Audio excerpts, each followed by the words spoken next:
Kata kamano duol matayo yiero e pacho ka endi ma IEBC kendo koro chwalo ne doho maduong' mogik oboke motenore gi yiero manyocha obagi e pacho ka endi. Oboke go koriwore koda ka form 34A, 34B, 34C kod 34D. Gin oboke mabiro konyo koro e kinde mabura ma ochwal e doho mar kwedo yiero mar William Ruto kaka jatend Kenya biro timore. George Bati miwa ler mar wachni. Bang' ogai mar Azimio la Umoja One Kenya Raila Odinga kod jalupne Martha Karua mako bura e doho mamalo mogik ka gikwedo loch mar William Ruto e yiero ma tarik 9 dwe mar aboro, kendo chwalo dwaro mondo duol mar yiero IEBC otere nyim doho moko kuom mwandu mane gitiyogo e kinde yiero ma ok okalo seche 48 kar odiechieng'. Jatatije ka IEBC Marjan Hussein Marjan, Komishona Boya Molu kod achiel kuom okinde mag IEBC ne ochopo e doho mamalo mogik mar chwalo gik ma chik dwaro mondo gitere doho tok yiero.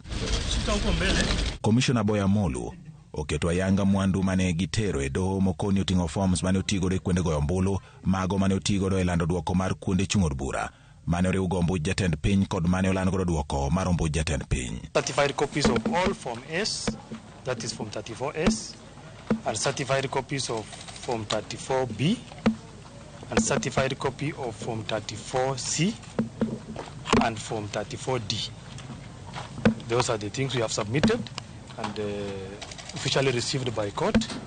Now it is in court custody, so we are done with our obligation of submitting those election materials to the court as per the court rules and regulations. Mwandu go maigeno ni dhitigo de bura mano makne duol mar IEBC, jakom margi Wafula Chebukati kod commissioners mamoko, oting'o mago mar Raila Odinga kod jalupne Martha Karua, chich nine otigodo e kuo mar ombulu magilieko nine otimore e kinde yiero. Kata obedo ni Komishona Boya Molu ne obadhore ne yango gima ne okelo pogruok e kind commissioners mag IEBC e kinde lando duoko, okoni en gadier ni onge chochni manobet kamodong' giwene doho. If court make an order to submit, the commission is ready to submit any information that court would require to submit. We are very confident that there is no any violation of any procedures, rules or regulation, but that is why we have court. It is court to determine. All those forms are also submitted in electronic format. Commissioner Molu is representing us, and whatever is said basically is the commission's position.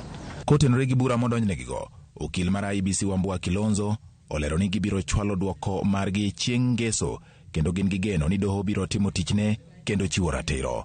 George Bati, Ramogi TV.